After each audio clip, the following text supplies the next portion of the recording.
चलिए ठीक है। इसके अलावा अब क्योंकि कुछ ही घंटे बचे हुए हैं, तो सर इस आखिरी आधे घंटे में कहाँ पर ट्रेड लिया जा सकता है? जी, अगर हम देखें तो बहुत ढेर सारे स्टॉक्स है जहां पर हमें अच्छा खासा मोमेंटम क्लियरली विजिबल हो रहा है। तो उसी में से देखें तो सीमेंस में यहाँ पर एक अच्छा खासा ब्रेकआउट बनता हुआ क्लियरली नजर आ रहा है। ऊपर में देखें तो 3950 का एक शॉर्ट टर्म रेजिस्टेंस जोन है। जैसे ये 3950 के लेवल के ऊपर क्रॉस करता है तो ऊपर में पहला टारगेट लगभग 4200 से लेके 4250 का यहाँ पर बनता हुआ नजर आ रहा है। नीचे में अगर बात करें तो 3580 का एक स्ट्रॉन्ग सपोर्ट जोन निकल के आ रहा है। तो अगर किसी को शॉर्ट टर्म बेसिस पे खरीदारी करनी है तो सीमेंस में सीएमपी भी खरीदारी करते हैं।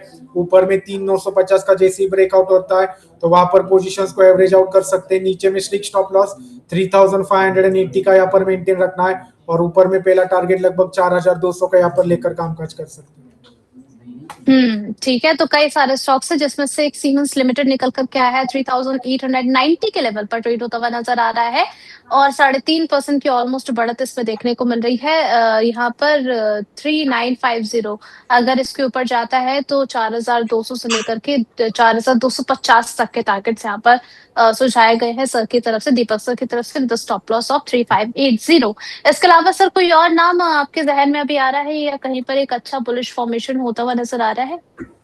जी, जिस प्रकार से हम पूरे ऑटो सेक्टर में देख रहे हैं आज, जिस प्रकार से जो मंथली सेल्स फिगर्स यहाँ पर हमें देखने मिल रहे हैं, तो उसी के चलते अशोक लेलैंड में एक अच्छा खासा कप एंड हैंडल पैटर्न का एक सक्सेसफुली ब्रेकआउट होता हुआ क्लियरली यहाँ पर देखने मिल रहा है। साथ ही साथ वॉल्यूम भी अच्छे खासे यहाँ पर पिछले 2 दिन से बिल्टअप होते हुए नजर आ रहे हैं। अराउंड 170 के ऊपर फ्रेश बाइंग की यहाँ पर सलाह रहेगी। नीचे में देखे तो लगभग 140 का एक अच्छा खासा स्ट्रॉन्ग सपोर्ट जोन यहाँ पर निकल के आ रहा है। ऊपर में देखे तो पहला रेजिस्टेंस जोन लगभग 200 से लेके 210 का है। तो अगर किसी को फ्रेश खरीदारी करनी है तो अशोक लेलैंड में सीएमपी से लेके 170 में वापस नीचे में आता है तो वहां पर फ्रेश खरीदारी करें। नीचे में स्ट्रिक्ट स्टॉप लॉस 140 का यहाँ पर मेंटेन रखना है और ऊपर में दो टारगेट 200 और 210 ये आप शॉर्ट टर्म बेसिस पर यहाँ पर लेकर कामकाज कर सकते हैं। चलिए ठीक है। दूसरा एक नाम निकल कर क्या है अशोक लेलैंड का। सुबह भी इसके बारे में बातचीत हो रही थी जब हम ऑटो स्पेस के बारे में डिस्कस कर रहे थे अपने गेस्ट के साथ में। 174 के लेवल पर ट्रेड होता हुआ नजर आ रहा है 5.19% की अपसाइड के साथ में। करंट मार्केट प्राइस पर भी खरीदारी करके चल सकते हैं और 170 के आसपास आता है, वहां पर भी खरीदारी करने की आपको सलाह दी गई है with for the targets of 200 and 210 with the stop loss of 140। ये कॉल दिया गया है दीपक सर की तरफ से। ठीक है। इसके अलावा बढ़ेंगे व्यूअर्स के कुछ क्वेश्चंस की तरफ, उसके बाद चलेंगे उन स्टॉक्स की तरफ जहां पर आज तेजी बनती हुई नजर आई। क्या इस तेजी को अभी पकड़ के चलना है या फिर आने वाले समय में आपको फिर से अपॉर्चुनिटी मिलेंगी?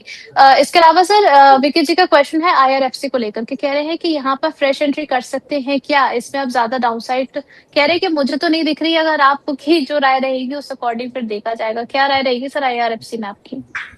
जी, अगर हम आईआरएफसी की बात करें तो लगातार यहाँ पर हमें ऊपरी स्तर से एक शार्प प्रॉफिट बुकिंग देखने को मिल रही है और अगर हम नीचे में देखें तो लगभग 60 से लेके 65 का इमीडिएट स्ट्रॉन्ग सपोर्ट जोन यहाँ पर निकल के आ रहा है। तो जरूर अगर इनका शॉर्ट टर्म का नजरिया है तो जरूर यहाँ पर आप पोजीशंस में बने रह सकते हैं। नीचे में वापस लगभग 65 के जोन मिलते हैं तो वहां पर पोजीशंस को एवरेज आउट करना है। ऊपर में देखे तो पहला हर्डल लगभग 110 से लेके 115 का निकल के आ रहा है तो उछाल में लगभग 110 से लेके 115 के जोन मिलते हैं तो वहां पर पार्शियल प्रॉफिट बुकिंग की सलाह रहेगी और जरूर सीएमपी से लेके 65 के जोन के पास ये प्राइजेस मिलती है तो जरूर यहाँ पर भी खरीदारी करें और 65 पे और पोजीशंस को एवरेज करें।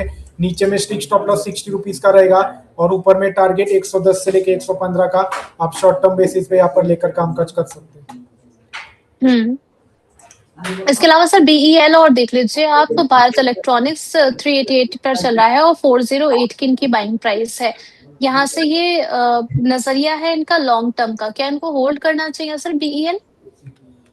जी जरूर। अगर हम बीएल की बात करें तो ये भी स्टॉक अगर देखें तो ऊपरी स्तर से कंसोलिडेशन फेज में हमें कामकाज करता हुआ नजर आ रहा है। नीचे में देखें तो लगभग 360 का एक इमीडिएट सपोर्ट जोन है और ऊपर में देखें तो लगभग 460 का एक रेजिस्टेंस जोन यहाँ पर निकल के आ रहा है। तो एक रेंज में यहाँ पर कामकाज कर रहा है। जब तक ये स्टॉक 360 के लेवल्स का रिस्पेक्ट कर रहा है तब तक आप पोजीशंस में बने रह सकते हैं। ऊपर में 440 का एक छोटा सा रेजिस्टेंस जोन है, वहां पर पार्शियल प्रॉफिट बुकिंग की सलाह रहेगी। जैसे ये 440 के जोन को क्रॉस करता है वापिस जो इसका प्रीवियस हाई था लगभग 470 के पास का, वहां पर हमें ये स्टॉक जाता हुआ नजर आ रहा है।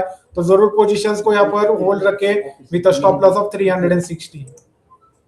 ठीक है, इसके अलावा सर ग्रासिम इंडस्ट्रीज देख लीजिए, यहाँ पर इनकी बाइंग प्राइस तो काफी ऊंचे स्तर रुकी है सर, 3300 के भाव पर इन्होंने खरीदारी कर रखी है, अभी चल रहा है 3169।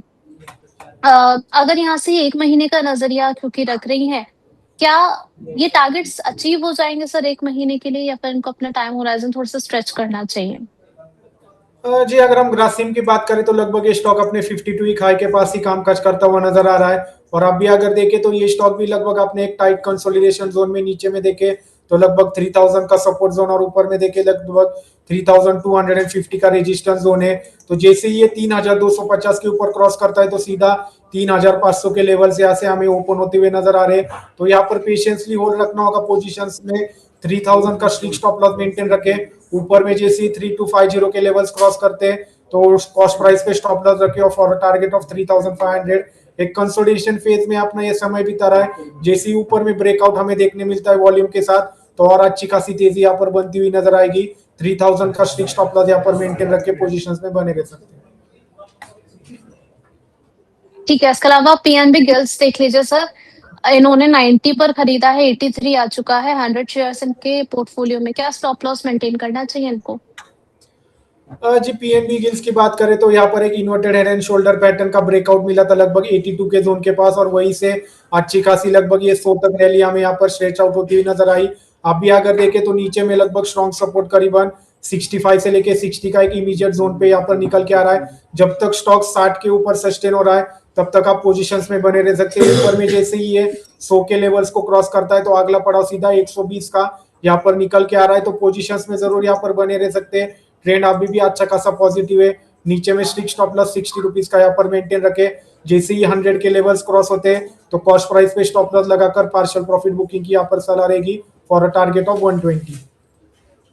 चलिए, इसके अलावा हमारे प्राइम मेंबर हैं दीपक जी, इनका क्वेश्चन है सर, दो स्टॉक्स को लेकर के लॉन्ग टर्म इन्वेस्टमेंट के लिहाज से देख रहे हैं इन दोनों को ही, Axis Bank and Motherson Sumi wire, इन दोनों में ही अगर निवेश करना है तो किन लेवल्स पर करा जाना चाहिए?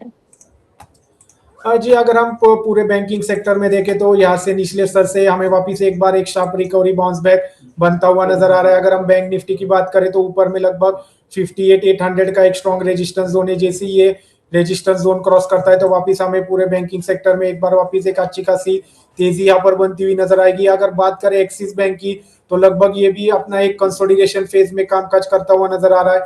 नीचे में देखे तो लगभग 1150 का एक अच्छा खासा स्ट्रॉन्ग सपोर्ट जोन है, तो जरूर सीएमपी से लेके गिरावट में लगभग 1200 के पास ये वापिस स्टॉक आता है तो वहां पर भी आप पोजीशंस में एवरेज आउट कर सकते हो। नीचे में स्ट्रिक्ट स्टॉप लॉस 1150 का यहाँ पर मेंटेन रखना है, ऊपर में पहला हर्डल लगभग 1320 का रहेगा, जैसे 1320 के लेवल से क्रॉस करता है तो वापिस इसमें जो प्रीवियस हाई था लगभग 1400 का यहाँ तक ये स्टॉक जाता हुआ नजर आ रहा है। तो ट्रेंड पॉजिटिव है, नीचे में गिरावट में 1200 के पास खरीदारी करे, 1150 का स्ट्रिक्ट स्टॉप लॉस, ऊपर में 1320 और 1400 ये दो टारगेट आप लेकर कामकाज कर सकते हैं।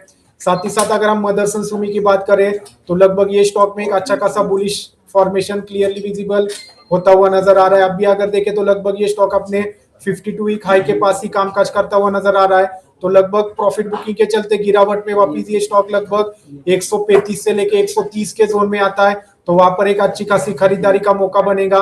नीचे में स्ट्रिक्ट स्टॉप लॉस 100 रुपीज का यहाँ पर मेंटेन रखना है, ऊपर में पहला टारगेट 160 का रहेगा, और जैसे ही ये स्टॉक 160 के लेवल्स क्रॉस करता है तो आने वाले दिनों में लगभग 180 तक के भी लेवल से यहाँ पर रिटेच करते हुए नजर आ रहे हैं। तो दोनों स्टॉक अच्छे खासे गिरावट में बाइंग अपॉर्चुनिटी यहाँ पर शॉर्ट टर्म बेसिस पे ढूंढने का प्रयास करें।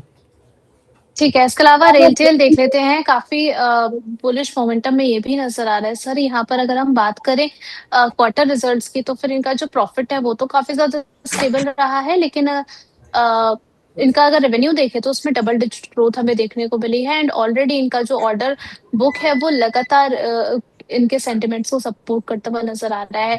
क्या रिटेल में कोई अपॉर्चुनिटी इन लेवल्स पे खोजनी चाहिए? जी अगर हम रेलटेल की बात करें तो ऊपरी स्तर से ये स्टॉक में भी हमें एक अच्छी खासी प्रॉफिट बुकिंग क्लियरली यहाँ पर बनती हुई नजर आ रही है। अगर नीचे में देखें तो लगभग 220 से लेके 240 का एक अच्छा खासा स्ट्रॉन्ग सपोर्ट जोन है, तो थोड़ा सा यहाँ पर इंतजार करना सही रहेगा। गिरावट में लगभग ये स्टॉक वापिस 240 से लेके 200 के जोन में मिलता है तो जरूर यहाँ पर हम फ्रेश खरीदारी करना स्टार्ट कर सकते हैं। ऊपर में अगर देखें तो पहला रेजिस्टेंस जोन लगभग 320 का निकल के आ रहा है, जैसे ये स्टॉक लगभग ऊपर में 320 के लेवल्स क्रॉस करते हैं तो वापिस लगभग इसमें पहला पड़ाव लगभग 380 और 400 का बनता हुआ नजर आ रहा है, तो थोड़ा सा इंतजार करना सही रहेगा। गिरावट में वापिस ये स्टॉक लगभग 240 से लेके 220 में ये प्राइसेस मिलते हैं, तो जरूर यहाँ पर खरीदारी करें। नीचे में स्ट्रिक्ट स्टॉप लॉस 180 का मेंटेन रखे और ऊपर में पहला टारगेट लगभग 320 का रहेगा। और जैसे ये 320 के लेवल क्रॉस करता है तो आने वाले समय में 380 और 400 ये दो टारगेट यहाँ पर बनते हुए नजर आ रहे हैं। जी मैम।